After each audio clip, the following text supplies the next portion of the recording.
nós estamos aqui, pedimos aqui que você compartilhasse essa live, mas já vamos dar início ao nosso estudo dessa manhã, ok? Amém. Já vamos aqui dar início ao nosso estudo e esperamos que você saia daqui abençoado, né? A irmã Maria Portela está aqui conosco, lá do nosso Coreaú. Seja bem-vinda, irmã. Também o Francisco, seu esposo, né? E outros, né? Bom, meus amados irmãos, nós estamos aqui trabalhando a epístola de Paulo, né, aos Colossenses, já faz um tempinho. E queria aqui compartilhar aqui com meus irmãos, né, a segunda parte do nosso estudo, né? Nós falamos sobre casamento, né? Nós estamos tratando desde o verso 18 e vai até do capítulo 3, do verso 18 até o capítulo 4, verso 1, as relações, né, na família, né, as relações humanas, na família e no trabalho, na sociedade. E hoje nós vamos tocar num assuntozinho que é bem delicado para os dias de hoje, talvez até mais delicado do que o assunto da semana passada, que foi sobre casamento. Então, nesse momento, eu, mais uma vez, convido você aí onde você está, curvar a sua cabeça e nos acompanhar em oração. Nesse momento eu oro, né? E você onde está também ora para que essa mensagem ela seja abençoadora na vida de muitas pessoas, inclusive na sua e também na minha. Bendito Deus e Pai de nosso Senhor e Redentor Jesus Cristo, que tem, ó Deus, com Tua bondade alcançado os nossos corações e que, segundo a Tua palavra, nos tirou do império das trevas, nos trouxe para o reino do Filho do Teu amor. Deus nos ajuda com Teu Espírito a viver como cidadãos desse reino. Abençoa-nos, derramando sobre nós o Teu Espírito em abundância, manifestando a Tua graça, o Teu poder e o fruto do Teu Espírito em cada atitude nossa. Que o Teu Espírito habite, Deus, em cada coração, habite ricamente. Nesta manhã, no qual nós aqui nos reunimos de maneira virtual e também de uma forma que temos encontrado para ensinar a Tua palavra, que ela não se perca, Deus, em meio a tantas coisas nas redes sociais. Que ela seja abençoadora para alguém em algum lugar e também para nós que aqui estamos. Fala conosco nesta manhã. Usa-me, ó Deus, para que eu possa proclamar a Tua palavra de maneira sábia, mas com a sabedoria vinda do alto, de maneira que seja agradável principalmente aos Teus ouvidos, que seja de confronto, tá, para nós e também de conforto. Muito obrigado por tudo. Abençoa as nossas vidas, ó Pai, em nome de Jesus. Amém. E aí, meu amado irmão? Estamos aqui, relações humanas na família e no trabalho. E aí, pastor, o que você acha do tema? É um tema bastante importante, né? As relações humanas, esses dias que nós vivemos, dias de conflitos, né? São assuntos importantes, né? Importante demais a gente tratar desse assunto e permitir que Deus fale, oriente, que a gente não haja segundo o nosso impulso, né? Os nossos impulsos, eles podem ser extremamente danosos para as nossas relações humanas. Nós podemos, inclusive, mediante os nossos impulsos, agir como animais sem humanidade. Você que está aqui no Insta, já vai compartilhando aí, vamos chegando aí. Ok, já estamos a 4 minutos da live e vamos já começar. Ok. Pastor, vamos ao nosso texto, né? Nosso texto está em Colossenses, no capítulo 3, versos 20 a 21, ok? Então, vamos lá. Colossenses 3, versos 20 e 21 diz: Filhos, deixa eu ver aqui em qual versão eu estou.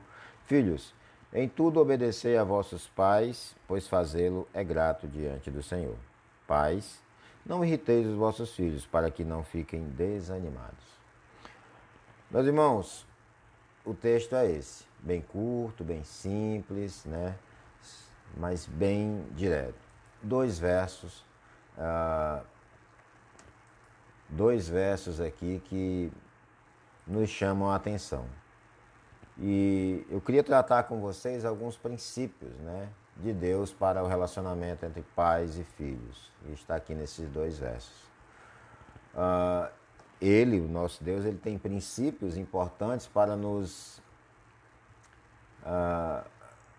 ajudar a construir uma relação de harmonia entre nós e os nossos filhos, né? E isso precisa ser trabalhado em mim, em você, ok? Entenda, meu irmão, nós estamos vivendo um tempo de dias, né? Dias diferentes, dias que de certa forma se tornam até tenebrosos. E a nossa relação com os nossos, ela deve ser melhorada a fim de que nós, como pais, não venhamos a futuramente perder os nossos filhos. Vamos examinar aqui cuidadosamente cada princípio desse.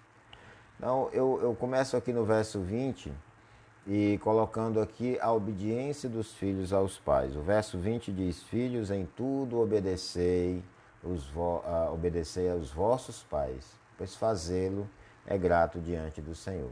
E eu queria usar aqui a versão NVI, que ela dá um pouco mais de entendimento. Ela diz assim: Filhos, obedeçam aos seus pais em tudo, pois isso agrada ao Senhor. É exatamente isso mesmo. Quando há obediência dos filhos aos pais, né, há também um Deus que está nos céus que se agrada disso. Então, tem alguns pontos aqui que a gente precisa trabalhar. Pontos importantes na relação dos pais com os filhos. Primeiro, a obediência dos filhos aos pais, ela é imperativa. Significa o quê? Bom, deixa eu abrir um pouco mais a minha tela aqui, que ficou pequena.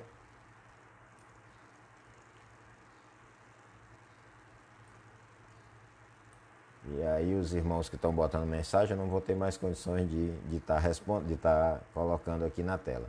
Bom, vamos lá. Ela é imperativa. Como assim, Marinho? Ela não é discutível, ela obedece e pronto. A gente vai ver lá na frente que há alguns entrelaços em relação a isso aí, há algumas coisas que os pais precisam evitar, mas por enquanto nós caminhamos nesse sentido. A obediência dos filhos aos pais, ela é imperativa. Ou seja, a autoridade dos pais é uma autoridade delegada pelo próprio Deus. Então, quando os filhos rejeitam a autoridade deles, é a mesma coisa que rejeitar a autoridade do próprio Deus.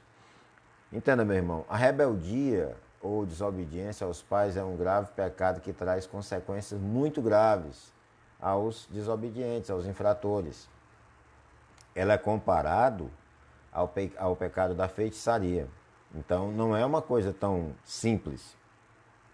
É uma coisa grave, ok? Os filhos que não aprendem a obedecer os pais, eles não obedecerão a nenhuma outra autoridade. Ora, se ele, criança, não obedece os pais, certamente outras autoridades haverá uma dificuldade em carregar essa obediência, ok?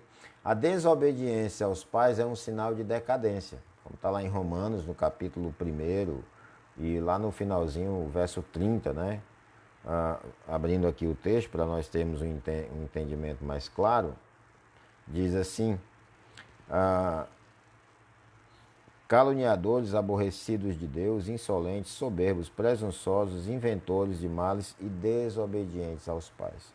O que é isso? Esse é um resumo de tudo aquilo que a partir do verso 16 do capítulo 1 de Romanos, ele está ali. Ele está ali toda aquela quantidade de pecados. Então esse resumo, ele está ali. E o que nós temos então? Que a desobediência aos pais, né, ela leva também a outros pecados e várias consequências. Também é um sinal de amargura, né, de enjoo, como a gente diz aqui no Ceará, de irritação, de impaciência, né?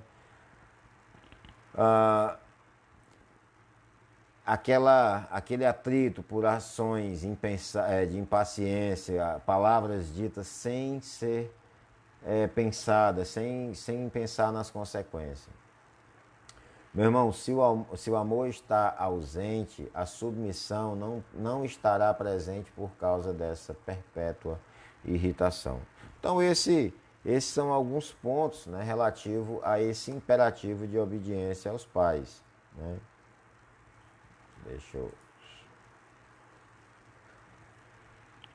De obediência aos pais. Né? Eu poderia muito bem perguntar aqui a você, né, mas eu não vou fazer isso, né? Vou voltar aqui um pouco. Se você já desobedeceu os seus pais, mas eu não vou fazer isso, tá? Talvez nem precise.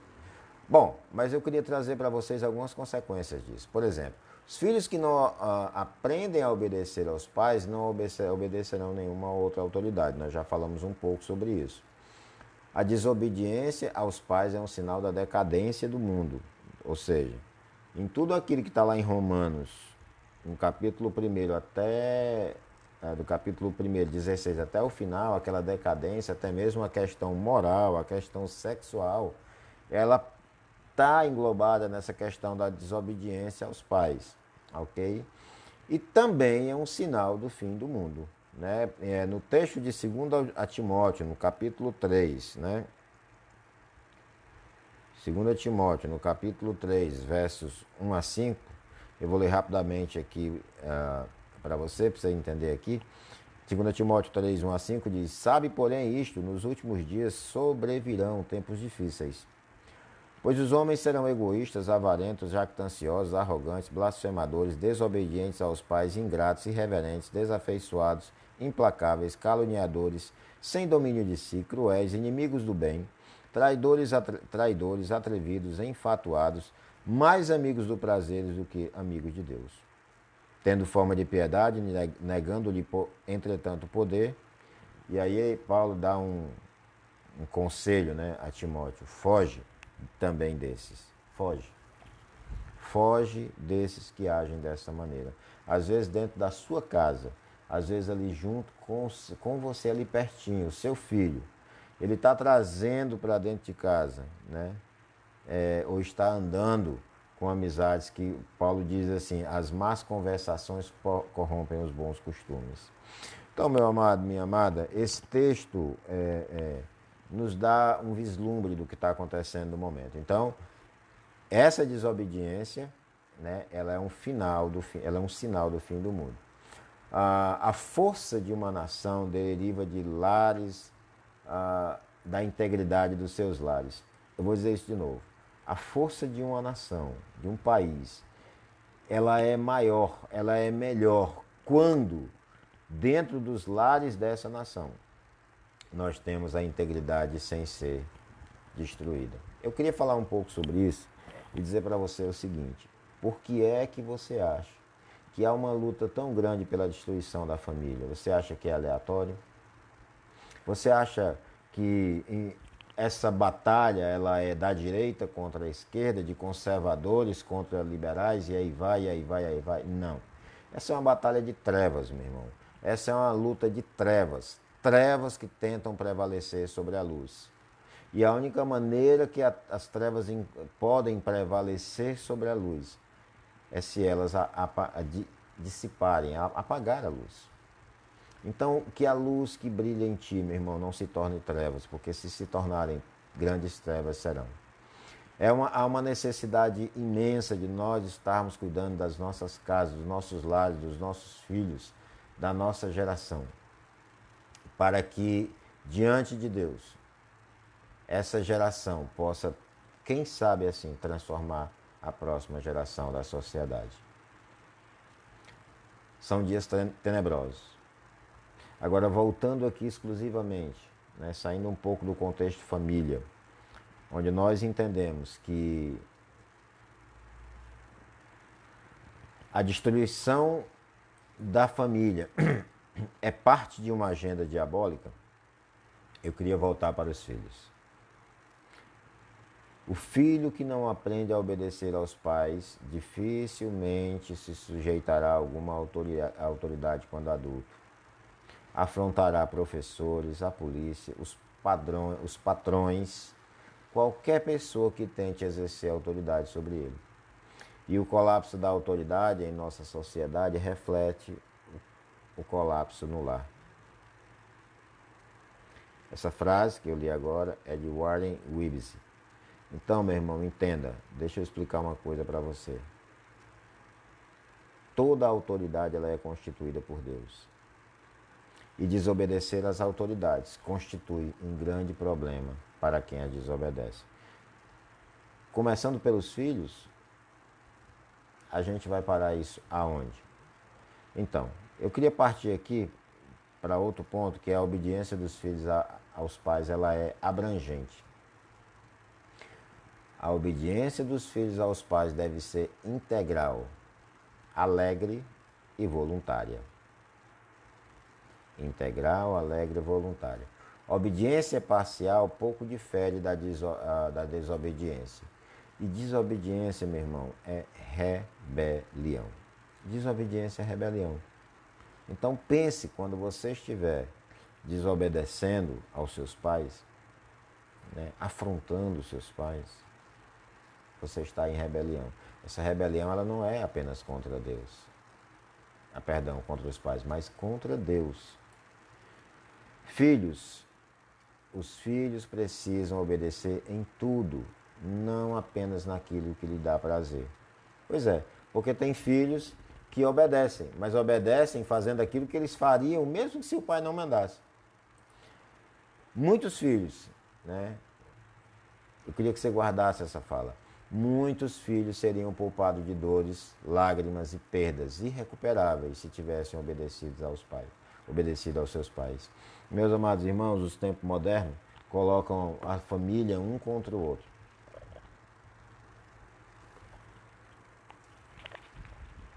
Pais contra filhos, filhos contra pais. A intenção é destruir a família. A intenção é manchar a família. É causar uma rachadura, uma fissura. Então, não se iluda se você descobrir um belo dia que há professores dos seus filhos que estimulam essa rebelião. Eu tenho um recado para você. Não terceirize a educação dos seus filhos. Ah, mas eu não sou professor. Sim. As nossas escolas hoje, elas querem formar mentes estranhas à palavra de Deus. Elas estão formando rebeldes. E aí vai. E nós precisamos estar colocando a palavra de Deus nas mentes, nos corações de nossos filhos, para que eles possam se libertar desses dados inflamados que vêm para a vida deles. Eles tomam decisões, se rebelam contra os pais e colhem muitos frutos amargos. Entenda isso. A obediência pavimenta a estrada da bem-aventurança. A obediência pavimenta a estrada da bem-aventurança. Você quer ser bem-aventurado? Obedeça. Bom, obediência é agradável. A obediência dos filhos aos pais, ela é agradável a Deus. Isso é mais um ponto que eu queria tratar com você. A obediência é agradável diante de Deus, visto que Ele mesmo já estabeleceu uma recompensa, ok? Uma recompensa para aqueles que obedecem. Deus estabeleceu essa recompensa. Né? Deus está cuidando, Deus está tratando de cada um de nós. Mas a gente precisa caminhar segundo os propósitos do próprio Deus. Não segundo apenas as nossas vontades, não segundo o nosso querer, mas segundo a palavra de Deus, segundo o propósito do próprio Deus. É preciso entender isso, viver isso, né?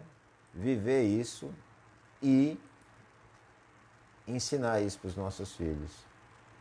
É preciso fazer.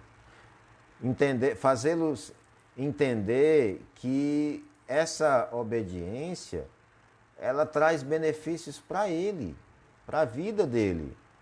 Porque se ele não entender isso à luz da palavra de Deus, ele não vai obedecer. Né? A obediência é agradável diante de Deus, visto que Ele mesmo estabeleceu uma recompensa para essa obediência, vida bem-sucedida e longa sobre a terra. Então você encontra isso lá em Êxodo 20:12, Deuteronômio 5:16, Efésios 6, no capítulo 6, versos 1 até o 3, fala disso com muita clareza. Filhos, sejam obedientes aos pais para que tudo te vá bem nessa terra. Eu estou aqui parafraseando, mas é isso. A relação de um filho não pode estar com bem, né? Não pode estar bem diante de Deus, né? Tem um errinho aqui no meu slide, né? O filho não pode estar bem com Deus e estar ruim com os pais, né? Trucado, não está em atrito com os pais. Eu estou bem com Deus, mas estou com atrito com meus pais. Não existe isso. Não existe isso entre irmãos, não existe isso entre pais e filhos. Entenda, nós vivemos uma relação com Deus não só vertical, mas também horizontal. E a nossa relação vertical com Deus, ela é medida pela nossa relação horizontal. É o que eu tenho falado em alguns outros estudos. Não há como você odiar o seu irmão e simplesmente dizer que ama a Deus. Você pode estar redondamente ou quadradamente errado. Então, antes de construir uma relação de intimidade com Deus, né, precisamos pavimentar o caminho das nossas relações com os nossos pais. Meu irmão, é isso mesmo. Você precisa pavimentar o caminho das relações. Comece em casa. Ora, se filhos e filhas não amam seus pais, não tratam seus pais com o devido respeito e amor, o que dizer diante da sociedade? O que dizer em outros ambientes? Certamente não será bom. O filho não deve obedecer apenas quando tem vontade ou quando concorda com a decisão dos pais. Gente, obedecer é imperativo. Ele deve obedecer por princípio, sabendo que Deus honrará a decisão de obedecer. É isso mesmo. O princípio é a obediência. Ele é meu pai, ele é minha mãe. Não é a semelhança do que falamos a respeito do casamento, não é uma escravidão. E a gente vai ver isso daqui a pouco, tá? A gente vai ver isso daqui a pouco, porque nós estamos falando aqui da questão dos filhos para os pais, mas nós vamos ter que voltar um pouco e trazer dos pais para os filhos, porque há uma conexão entre os dois lados. Não somente a responsabilidade dos filhos, mas também dos pais. E eu quero tratar isso com muito cuidado com você daqui a pouco, quando a gente já iniciar aqui a parte B do versículo 21. Aliás, perdão, o versículo 21. Já começando agora, né? Filhos, obedecei os pais, né? E o verso 21 de pais, não irriteis os vossos filhos para que não fiquem desanimados. É isso que o verso diz, para que não fiquem desanimados. Ora, meu irmão, da mesma maneira, né, que lá no verso 19 diz assim, maridos, amai vossas esposas e não a trateis com amargura. Eu tenho uma pergunta para você e eu não quero que você responda para mim. Você já tratou sua esposa ou mesmo seus filhos com amargura? Você já semeou no coração daqueles que convivem diariamente com você sentimentos de ira, desânimo? Não é porque nós somos pais que nós faremos os filhos, nós seremos para eles ditadores. E eu quero falar sobre isso, sem caminhar pelo liberalismo, pela liberdade total. Quero falar sobre isso dentro da pauta bíblica. Então, pais, não irriteis os vossos filhos para que não fiquem desanimados. Paulo vai destacar aqui no texto esse apreço, a forma aqui de irritação, né? Os pais, da mesma maneira que são exortados a não tratar sua esposa ou seu cônjuge, por melhor dizer, com amargura, também são exortados a não irritar seus filhos. E quando é que isso acontece? Quando é que pais irritam seus filhos? Quando não há coerência nos pais. Ou seja, tem um pai e tem uma mãe. Um fala uma coisa, outro fala outra. Um pai aprova isso, mas a mãe não aprova. Um pai deixa isso, mas a mãe não deixa. E assim vai. E aí fica aquele ping-pong e não se iluda, tá? Menino, adolescente, jovem, você está enganado, ele sabe o que quer. E ele joga muito bem. E se você deixar, né? E se você deixar, ele vai jogar com você, né? Ele vai jogar com você. Então, ele vai jogar no time que está fazendo ele ganhar. Então, os pais, eles têm, para resumir, os pais eles têm que ter uma coerência naquilo que pode e o que não pode. Eles têm que ter uma só palavra. E eles têm que concordar entre eles o que é o que dentro de casa, fora de casa, na escola, o que é regra, o que é permitido e o que não é permitido. Eles têm que ter a mesma palavra. Porque senão, os filhos eles vão jogar com os pais e vão conseguir sempre o que querem. E nem sempre o que eles querem é o melhor para eles. Falando em regras, outro ponto é quando não há regras claras na disciplina. Isso é interessante. Ou seja, os filhos são, num momento, elogiados e, em outro, disciplinados pela mesma atitude. Ele comete um erro, pronto, uma história bem nossa, assim, que é interessante, né? Quando a criança é pequena e alguns pais ela diz um palavrão, o que acontece? Eles são aplaudidos. Nossa, que bonitinho. Aí ela sai daquela fase dos 2 anos, onde está começando a aprender as primeiras palavras.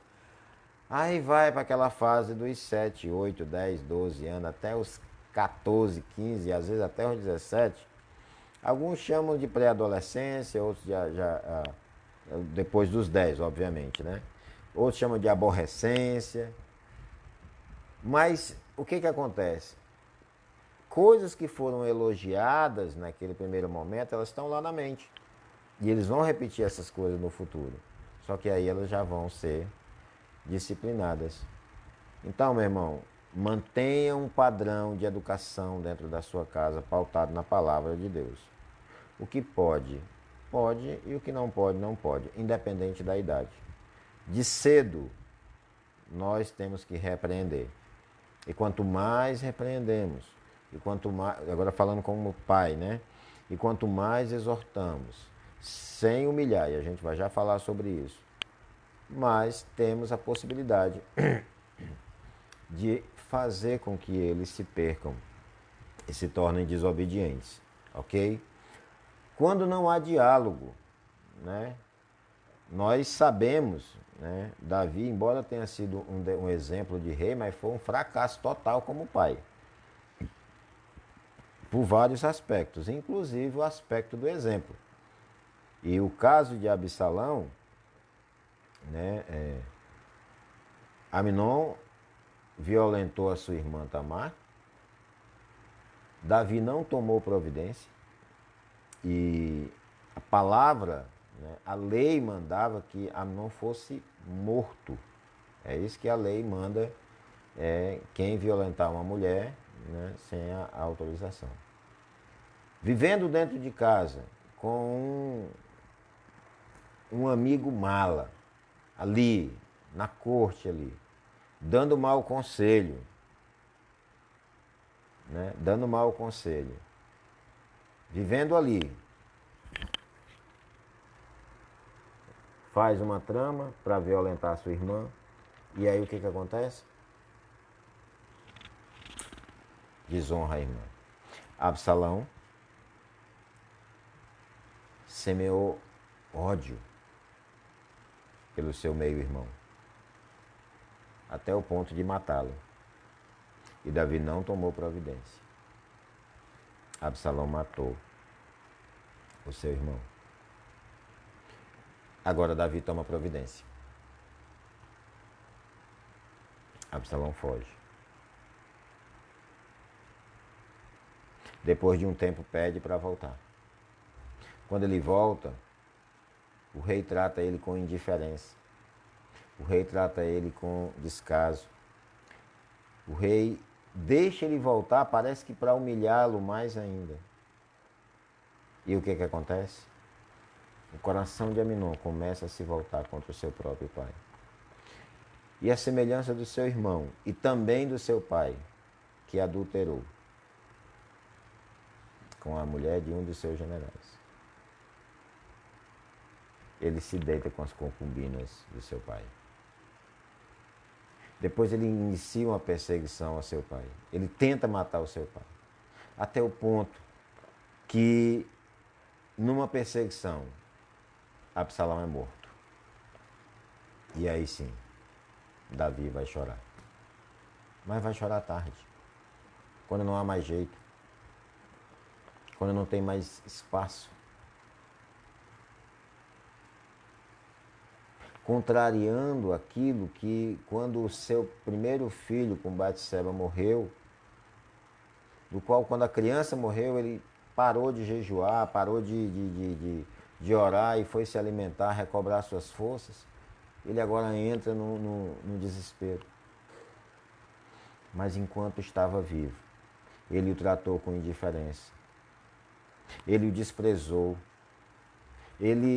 O que nós chamaríamos hoje, ele causou em Absalão uma pressão psicológica, uma opressão psicológica. Então, meu irmão, minha irmã, olhe para a vida do seu filho. Cuide dele agora. Cuide dele agora. Faça-o. Faça-o crescer diante do Senhor. Ame-o com todos os seus defeitos, mas não deixe de corrigi-lo, de exortá-lo e de explicar o porquê dessa exortação.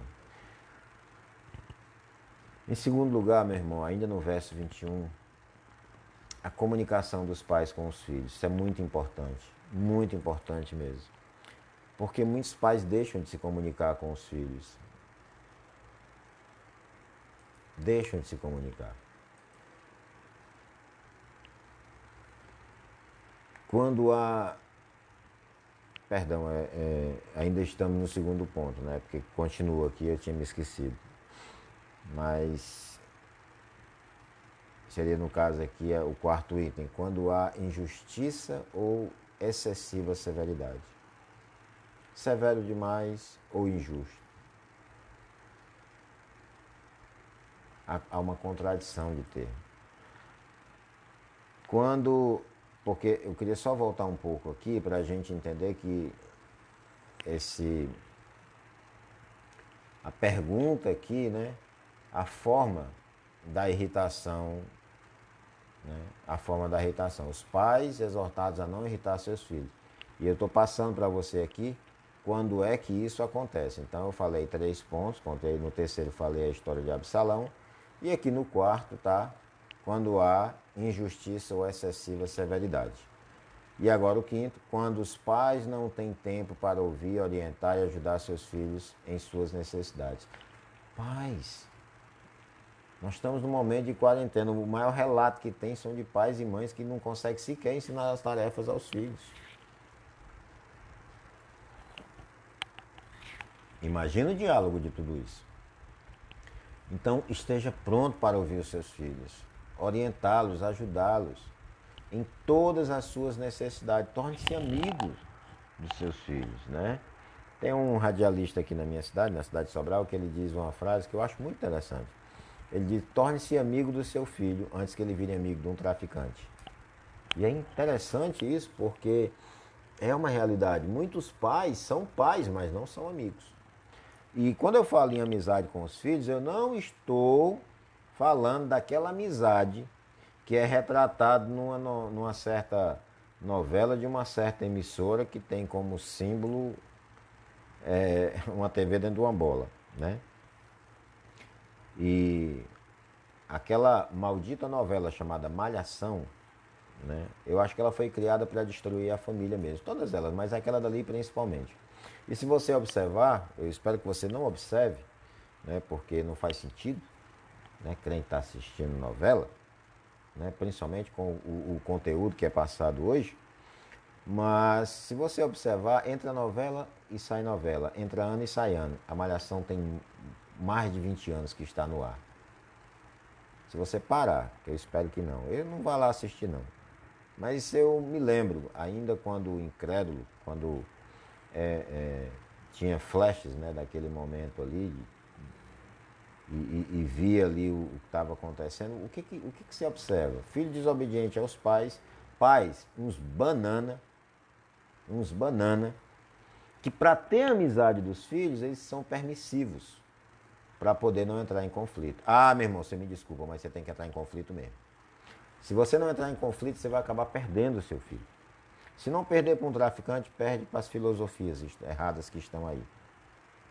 Então, qual é o meu conselho hoje? Torne-se uma pessoa de confiança do seu filho. Ele precisa confiar em você. Você precisa encontrar uma maneira dentro da palavra de Deus de ser amigo do seu filho sem manchar a palavra de Deus. Quando os pais, o sexto ponto aqui, quando os pais comparam um filho ao outro, despertam entre eles ciúme, inveja e ódio. Ora, meu irmão, se você tem mais de um, você tem que ter cuidado, saber que são duas personalidades, filho do mesmo pai, filho da mesma mãe, mas completamente diferente. Completamente diferente. Um não tem nada a ver com o outro. Eles não, toda comparação, ela é injusta. Você não pode fazer comparações.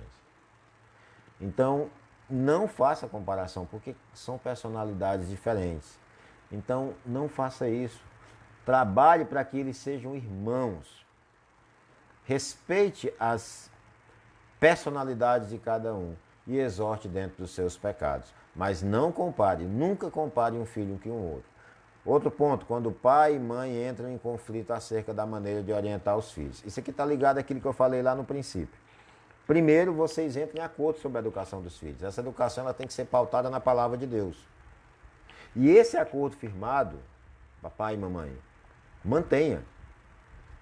Sem ter os seus, como é que a gente chama aqui? Os seus queridinhos, né? Os seus preferidos.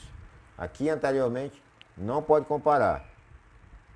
E aqui eu estou dizendo para que pai e mãe não entrem em conflito acerca da maneira de orientar os filhos. É muito comum hoje. A mãe permite que o pai faça alguma coisa, mas o pai não permite e vice-versa. O filho, perdão. A mãe permite que o filho faça alguma coisa, mas o pai não concorda, quando não é o contrário. E às vezes não tem dois filhos, um não pode fazer isso, mas o outro pode. Isso gera conflito na cabeça da criança, do adolescente, talvez até dos adultos.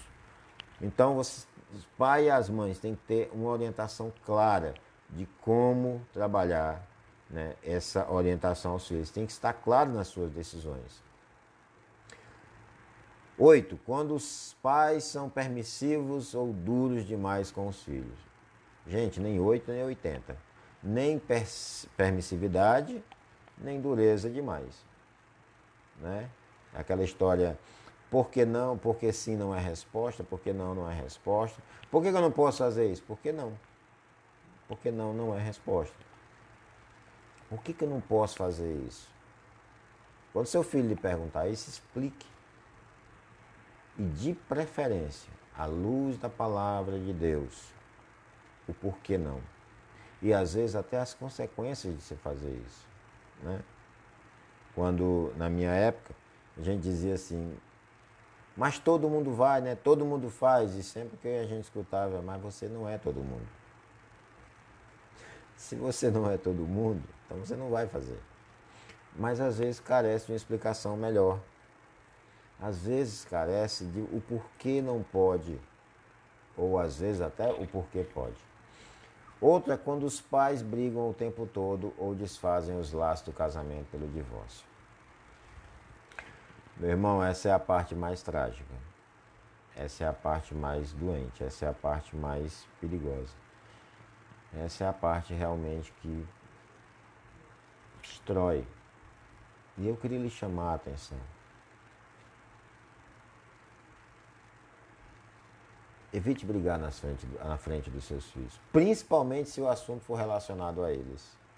Evite brigas, evite gritaria. Isso quem está dizendo não sou eu, São Paulo. Não sou eu, é Paulo. Não crie jovens traumáticos. Essa geração hoje tem o maior receio do casamento, porque foi criado dentro de uma geração que não sabia nem se comunicar. Cuidado com as brigas diante dos filhos. Então, nós temos aqui os extremos, né? Quais são os extremos? Veja bem, há pais que, por serem liberais, empurram seus filhos para o abismo da permissividade e da licenciosidade.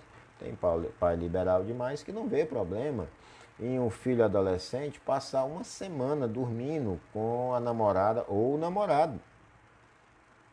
Ou pior, né? Ou pior, dormindo namorado com namorado e namorada com namorado. Eles não veem problema disso. Só que eles empurram seus filhos para o abismo. Eles empurram seus filhos para o inferno. Eles estão sendo coniventes. E é isso que eu encontro aqui no texto. Deixa eu achar aqui Romanos, no capítulo 1. Nós lemos um verso.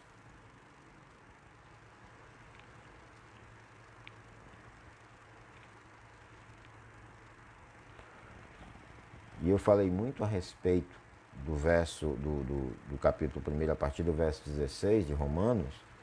Ele diz assim, ó, Paulo, depois de dizer que ele não tem vergonha do Evangelho, e alertar isso no verso 16, no verso 17, que a justiça de Deus se revela no Evangelho, ele vai falar da idolatria. E ele diz no verso 18 que a ira de Deus se revela do céu contra toda a impiedade e perversão dos homens que detêm a verdade pela injustiça. Fala que Deus é conhecido através da sua obra, que Deus manifesta. E aí ele começa a dar aquela lista enorme, do qual nós encontramos aqui um monte de pecado presente. Desde adultério, homossexualidade, roubo, e aí vai. Lá no final, nós lemos o verso 30, que falou aqui no início sobre a questão da desobediência. O verso 31, ele diz assim, ele continua dizendo assim, além de desobedientes aos pais, eles são insensatos, pérfidos, sem afeição natural e sem misericórdia. Ora, conhecendo eles a sentença de Deus de que são passíveis de morte, os que tais coisas praticam, não somente as fazem, mas também aprovam os que assim procedem. Ou seja, se você concorda com a permissividade, se você concorda com uma vida de pecado do seu filho, ou quem quer que seja, se você aplaude, meu irmão, você está tão condenado quanto quem está fazendo. É isso que o texto diz. Ora, conhecendo a sentença de Deus de que são passíveis de morte, o que tais coisas praticam, não somente as fazem, mas também aprovam os que assim procedem. Há uma sentença de morte para quem é permissivo. E eu vejo, é muito comum pais sendo permissivos aos seus filhos. Com o intuito de quê? Com o intuito de manter seus filhos apenas por perto, embora desobedientes. Aí tem um extremo da permissividade e da licenciosidade. Por outro lado, tem os que são rígidos, dogmáticos, severos na disciplina, que os filhos estão condenados a conviver com um espírito cheio de apatia e de revolta. Uns duros demais, outros licenciosos demais. Não. Nem licenciosidade, nem dureza. A educação dos filhos, ela é pautada pela palavra de Deus. E essa palavra, ela é colocada em amor. O seu Shedd diz assim, o caminho cristão é disciplinar com amor e perdão, seguindo o modelo de Deus. Disciplina sem amor não é disciplina. Continuando, meus irmãos, e existe uma gravidade nessa irritação aqui do verso 21. Pais que irritam os seus filhos pecam contra Deus porque se insurgem contra os princípios estabelecidos por Ele. Pecam contra os filhos porque destroem a vida emocional e espiritual deles, em vez de educá-los com amor e sabedoria. Os pais que não conseguem disciplinar a si mesmos não são capazes de disciplinar seus filhos. Só quando os pais se sujeitam um ao outro e ao Senhor é que podem exercer a autoridade espiritual e física apropriada e equilibrada sobre os seus filhos. Primeiro, nós nos sujeitamos a Deus. Depois, nós nos sujeitamos um ao outro. E depois, exercemos essa autoridade espiritual sobre a vida dos nossos filhos. A palavra aqui que é usada, irritar, sugere um desejo de irritar os filhos ou pela implicância, ou mais sério ainda, por zombar dos seus esforços e ferir seu respeito próprio. Tem pais e mães que zombam dos seus filhos. E depois não adianta se perguntar o porquê desse filho ter tomado outro caminho. Depois não adianta, porque essa semente ela foi plantada pelo próprio pai e pela própria mãe. Então, não zombe do seu filho. Compartilhe com ele as suas lutas. Viva as suas lutas com ele. Ore com ele, converse com ele, instrua ele. Com amor, com sabedoria. E também há pais que agridem os filhos fisicamente e outros que agridem psicologicamente. Tem pai que não bate, tem pai que bate. E eu creio, meu irmão, que para você bater, você precisa ter o dobro do amor que para você dar um sermão. Porque bater exige amor. Bater exige amor. Tem pais que agridem. Eles partem para agressão, para briga. Mas tem outros que não batem. Mas fazem uma opressão psicológica. De uma forma que prejudicam a vida dos seus filhos, naquele momento e no futuro. Então esses são os extremos. Filhos irritados são filhos desanimados, e filhos desanimados ficam expostos ao ataque de Satanás e do mundo. Quando você desanima o seu filho, quando você irrita seu filho, você como pai, você como mãe, você que empurra ele para os conselheiros que o mundo oferece. E aí, meu irmão, depois você vai chorar. Nem permissivo demais e nem duro demais. Quando uma criança não é devidamente encorajada em sua casa, ela procura a sua autoafirmação em outros lugares. E pessoas que vão encorajar seus filhos, talvez encorajem eles a se afastar do caminho do Senhor. A palavra aqui, quando o termo diz assim, fiquem desanimados, né? A palavra desanimar ou perder a coragem, ou então o ânimo, é o mesmo que desempenhar suas tarefas de modo mecânico, frio, sem atenção e sem prazer em realizá-la. Meu irmão, isso vale para toda a vida. Qualquer coisa que você faça de maneira mecânica não lhe dá prazer. E se tratando, por exemplo, de adoração, quando Jesus diz assim, esse povo honra-me com seus lábios, mas seu coração está distante de mim, pegando aquilo que Isaías também falou, mas Isaías diz assim, agem de maneira mecânica, né? Agem de maneira automática, está no automático, faz sem sentir prazer. Você tem ali uma adoração fajuta. E aí eu lhe pergunto, meu irmão, será que você não está encontrando aí, nesse pequeno trecho da palavra de Deus, uma falha no quesito os filhos na igreja, na vida cristã? Qual é o papel do pai e da mãe na vida cristã, na presença dos filhos com relação à vida cristã? Não é obrigá-los a levar para, não é obrigá-los a ir para a igreja. É ensiná-los de forma que eles sintam prazer em estar na presença do Senhor. Não terceirize a educação do seu filho e não terceirize o discipulado. Me lembro da história do reverendo Jader Borges, que uma mãe chegou com a ficha do filho, do adolescente, a folha corrida, né? Todos os defeitos, desobediência, tudo tal, e começou a desmanchar ali para ele aquela sequência de coisas erradas. Aí no final ela olhou para o pastor e disse assim: pastor, e é porque eu criei esse menino na igreja, ele está aí o erro. Se a senhora tivesse criado ele em casa, talvez ele não fosse assim. Porque o lugar de criar os filhos não é na igreja, não é na escola, é em casa. Quem tem que educar seus filhos são os pais. A escola ensina português, matemática, ciência, biologia.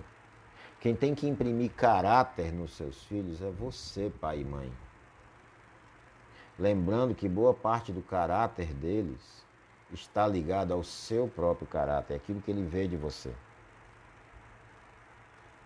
Não adianta simplesmente carregar a ilusão de que está levando um filho para a igreja. É sinônimo de salvação. Você precisa discipular os seus filhos. Ensinar a palavra a eles. Para que eles aprendam e nunca se desviem para outro caminho. Tem uma história. Aliás, tem situações que tem filhos que pensam assim: não importa o que eu faça, jamais conseguirei agradar meus pais. E aí eles ficam desanimados, desencorajados a agir até de maneira correta. Tem jovem que diz isso: cara, não tem como agradar meu pai, agradar minha mãe. São cobrados ao extremo. São cobrados naquilo que nem os pais fizeram, mas eles cobram dos filhos. É a mesma história de um filho que chega em casa: pai, eu tirei 6 na prova de matemática. Ele pode dizer assim: não fez mais do que a sua obrigação. Ou dizer: quando é que você vai tirar 10? Quando na verdade deveria chegar para ele e dizer: filho, independente da nota que você tire, seu pai lhe ama. Mas quanto maior a nota que você tira, mais nós vamos celebrar. Mas não vamos oprimir se você tirar uma nota baixa. Só que muitas vezes os pais humilham seus filhos, destroem suas possibilidades, suas expectativas, suas alegrias. Ah, meu irmão, não faça isso. Não abra esse precedente para o inimigo entrar na sua vida e entrar na sua casa e tomar o coração do seu filho. Como eu já disse, filhos desanimados são presas fáceis na rede de Satanás. E Satanás vai usar os seus.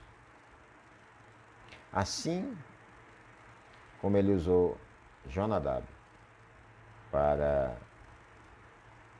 dar um mau conselho a Amnon, ele pode usar outros para afastar seu filho, quizás até da fé, ou quem sabe afastar de você, ou trazer ódio a você, o coração do seu filho. Quem sabe seu filho esteja errado, mas ele está indo buscar conselho em alguém que vai dizer assim: cara, a culpa é do teu pai, a culpa é da tua mãe. Um conselheiro do rei achou no coração de Absalão o terreno perfeito para vingar a morte do seu filho. O pai de Urias achou no coração de Absalão o terreno perfeito para semear o ódio. Adubado com a indiferença de Davi. Adubado com o desprezo de Davi. Adubado com a acepção de pessoas ou de filhos que Davi fez. E gerou todo um caos no qual resultou na morte de Absalão. Conta a história que John Starkey. Era um criminoso. Ele assassinou a própria esposa.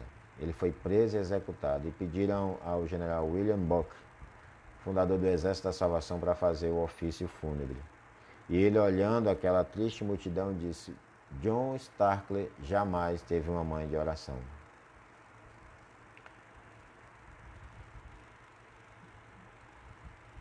Quantas vezes você tem orado na semana pelos seus filhos?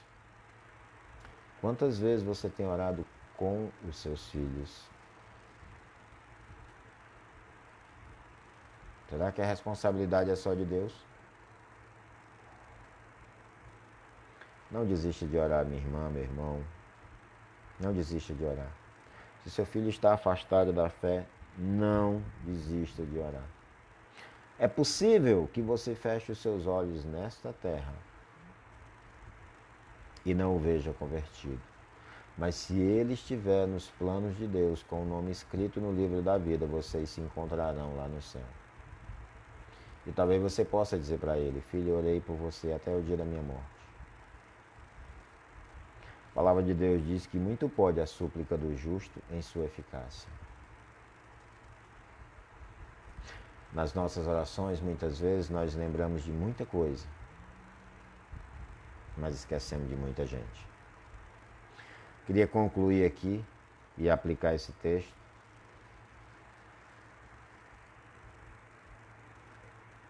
E dizer que o verso 21, ele traz aqui para nós um risco bem interessante. Nós encontramos aqui a causa da depressão humana, ou pelo menos uma das causas. Então tome cuidado para você não criar um depressivo. Os filhos não têm autonomia nem autoridade para decidir ou liderar a maioria das questões da vida. E por isso é correto deverem obediência aos seus pais. Mas um abuso de poder por parte dos pais ou das mães, impondo ordens descabidas para a idade e forçando a submissão sem direito a protesto ou nem mesmo explicação, vai levá-los a ferver de raiva por dentro. Como eu disse, porque não é resposta.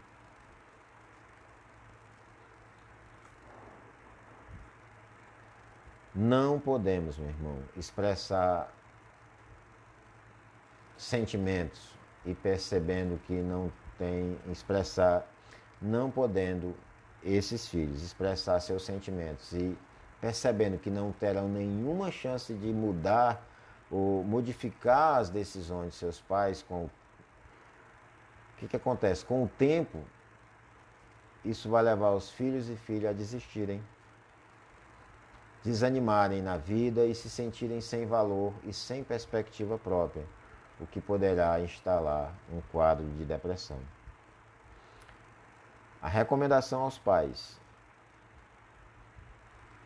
portanto, é que não usem do seu direito para impor sempre a sua vontade e deixem sempre a sua vontade, e que eles possam deixar seus filhos participar de algumas decisões, poder fazer escolha e se expressar, inclusive com os seus sentimentos ruins. Quantas crianças não estão por aí, adolescentes, passando por lutas internas e não encontram nos seus pais alguém que possa compartilhar essas dores? Como eu disse, usando a frase do radialista, torne-se amigo do seu filho antes que o traficante o faça. Você tem que orientá-los, você tem que cuidar, você tem que ensinar, mas você não pode impor. Porque você não gostou, ou não vai gostar, se alguém impor alguma coisa para você. Ensine com amor. Explique para ele porque o sim é sim e o não é não. E ele vai entender, e ele vai confiar em você. E aqueles que estão lá fora, tentando roubar o coração dos seus filhos para as filosofias ditas diabólicas, para a desobediência, para a rebeldia, eles não terão poder sobre eles. Finalizo aqui né? Espero que você tenha entendido. Peço a Deus que abençoe grandemente a sua vida. Para quem está me acompanhando aí pelo Instagram, a live fica salva. E quem está no Facebook, aqui também a live fica salva. Na próxima semana nós vamos falar sobre a relação dos patrões e empregados. Nós falamos de relação esposa e marido, agora filhos e pais, e vamos falar de patrões e empregados. Todas elas estão relacionadas um com o outro e todos com Deus. Que Deus em Cristo Jesus lhe abençoe. Convido aqui o nosso pastor para dar a finalização. E você que está aqui no Instagram, finalizando com você, Deus abençoe. Aqui eu encerro. Grande abraço.